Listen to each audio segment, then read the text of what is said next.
This video is sponsored by Squarespace. Architecture and fashion are intimately connected in so many ways. In this video, we'll explore how they may have sprang from the same point in history. We'll also explore my favorite fashion retail store in Chicago to discuss how it builds on this history. And we'll explore how architecture imprints itself in the fashion world today. Stay tuned. Theorists like the great Gottfried Semper believed that fashion and architecture actually sprang from the same human impulses. His theory of Bekleidung describes how creative arts which originated from human needs like shelter, clothing, or food all relate through the idea of craft. Originally, nomadic tribes lived in tents made of cloth or animal furs. These are also the same materials used for clothes. So in a way, shelter and clothing were made from the same craftsperson, the weaver. Semper also noted that the language in his native German used to describe buildings and clothing, and they often share origins and roots. He links the German word die Wand, meaning the visible part of the wall, and Gewand, which means the woven material or clothing. People like Frank Lloyd Wright took ideas like this even a step further. Of course, he would design dresses for his occupants to wear as part of the unified aesthetic of his home designs, but he also called himself the Weaver. And he even named his construction technology for buildings like the Enos House his textile block houses. With this system, he proclaimed, a building for the first time may be lightly fabricated, complete of monomaterial, literally woven into a pattern or design, as was the Oriental rug. So it's not just that he designed clothes to match the architecture, he also thought of the architecture like the design of clothes, and that building materials were like cloth. He would also look back at his houses made out of brick and make parallels to weaving and fabric to the brick material building skins. The grid made out of the grout lines in the brick are akin to the warp and the weft, or the grid of the threads or yarn that's woven into the fabric. Brick also plays an important role in one of my favorite fashion retail spaces here in Chicago. It's called Notre. Welcome, come on in.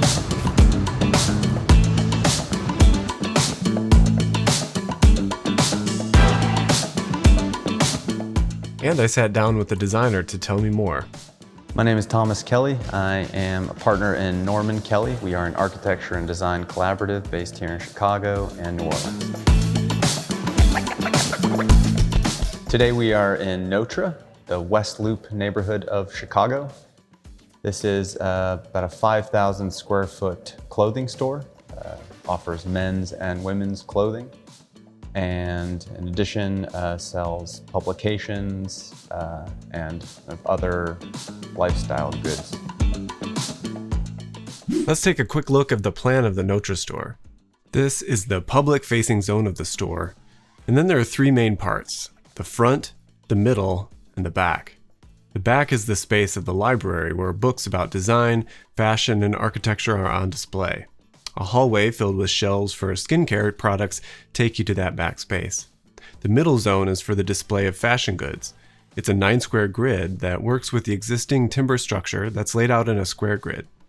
Here is the space for the fitting rooms, the women's clothes, the cave, men's clothes, the point of sale space, and of course the area for shoes. The front is where the magic of the bricks are found. It's an elongated entry with a configuration called a stramp. That's a combination of a stair and a ramp. Not only is this a clever solution to the problem of creating an accessible entry into the space that's 3 feet higher from the street, the challenge of making it from bricks adds another layer of complexity. When you see it, it seems unconventional and unfamiliar. Architects use this type of form often when dealing with kind of large groupings of people. It can both accommodate movement, but also stillness.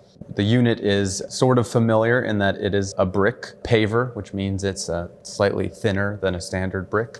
And it's reclaimed from a demolished structure within kind of the Chicagoland region that has been repurposed for the stramp. One of the challenges with the space was trying to accommodate an accessible entry that didn't required the least amount of handrails. An important consideration in all of architectural design is making sure that changes in floor height don't make it overly difficult for anyone to traverse regardless of their physical abilities. A guiding standard is that floor changes of a certain height or steepness require handrails to protect people from falling or to aid in pulling oneself up. However, if a slope remains under 1 to 20, meaning that for every 20 feet long, it only goes up 1 foot high, then there's no need to have any handrails at all. And for this space, the lack of handrails means that the space is continuous and unbroken, so it's perfect for activities and events. Getting 5,000 bricks to create 4 ramps that are at a 1 to 20 slope in a continuous bond pattern is pretty challenging. That took a lot of precision with a material that's imprecise. I think a nice detail, really the only detail of the Stramp, is referred to as a butt joint or a dry butt joint. And that's when we don't introduce mortar in between the bricks. And that is to create kind of a seamless continuation between a slope surface and a flat surface. The idea is once you enter the space, you can meander through this stair ramp condition and not feel pressured into buying anything, and then continue that meander through product-specific rooms in a similar way. Here, the store doesn't really sell many things directly. Most of that happens online. Rather, it's a curation of fashion and goods built around a lifestyle. If you ever wanted to sell anything online or just showcase your creative ideas or lifestyle, you should consider Squarespace. I'm in the process of building a site for architecture with Stewart there, and I cannot recommend it enough. I'm really pleased with the workflow and the ease of making something that's absolutely beautiful at the same time as it's functional. I initially chose Squarespace for all the portfolio templates that they have, which could be easily used for showcasing videos and descriptions. The galleries are perfect for this. It's also perfect for an architect or designer or any kind of creative person looking to show off their work. It was also important to me that that platform could grow in case I wanted to sell something, and Squarespace can host a merch store or sell tickets or anything all in one place. And marketing is made super easy by being able to automatically push website content through to your social media channels. So check out squarespace.com for a free trial, set things up, and then when you're ready to launch, go ahead and go to squarespace.com/StewartHicks to save 10% off your first purchase of a website or domain. The link is down in the description below.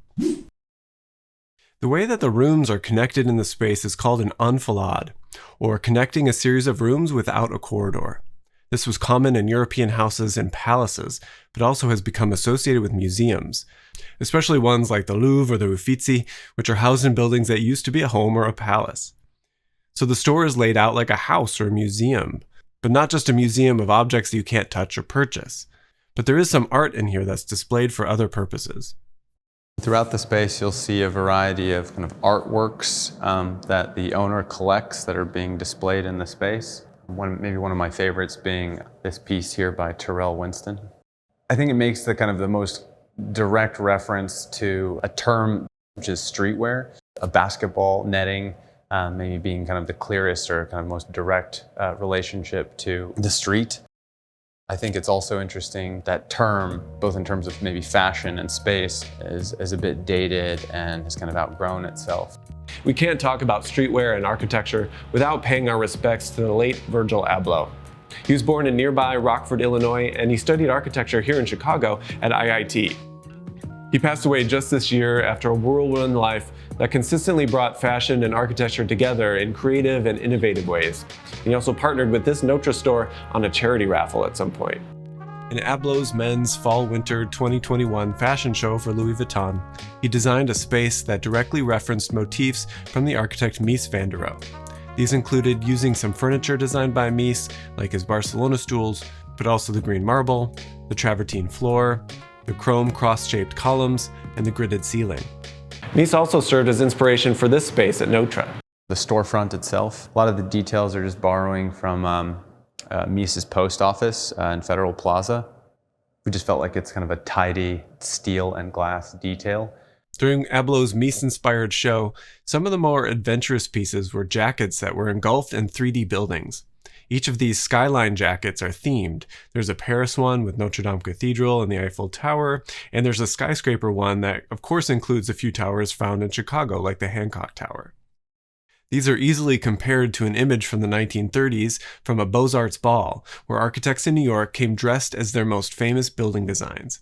It seems like the combination of architecture and fashion sometimes allows for the lighter side of architecture to come out, even if they don't look so happy while they're wearing their costumes. But not all the collaborations are so removed from everyday life. While Abloh attended graduate school at IIT, they were finishing up the building for the student center there that was designed by Rem Koolhaas and OMA. OMA has a long-term collaboration with the brand Prada to experiment with and design fashion retail experiences across the world. So while architecture and fashion are deeply connected conceptually and historically, the space of clothing retail also has its interesting moments. Some of the more experimental from this collaboration include the Prada Transformer, which is a steel object that gets moved and reoriented depending on the site and the activity.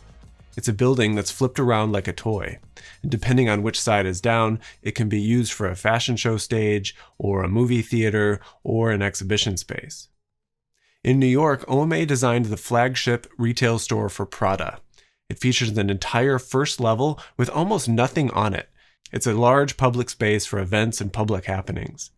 Then there's a terraced warped floor that takes you down to the basement where the retail actually happens. Along the way, there are mannequins or other displays that sometimes showcase the clothes in various ways. The retail is bound up with other public activities beyond the purchasing of goods. It's a way of bringing people together. It connects the streetscape and the life of the city. Fashion retail is often accompanied with a display window. In the past, these were merely static compositions or still lives of scenes that were designed to attract customers. But this one is supersized and includes lives on the display. You can come and hear a lecture, come and listen to music, or just meander on your phone before moving into the store proper. And then we move back here into a lounge or library where publications are sold. And one can sit down and take a seat. And some of these moments of reflection kind of offer the opportunity to look back again on rooms that you've already kind of entered. And so if we kind of take a look back down that way, we can see through the women's wear, the apothecary, all the way back to the point of sale where we began. If you enjoyed this video, please consider giving it a like. Subscribe to the channel, and hitting that bell is a great way to show support. Make sure that you don't miss any of the upcoming videos. They come out every Thursday, but if you're dying for more, check out some of these other ones that you might also find interesting. See you over there.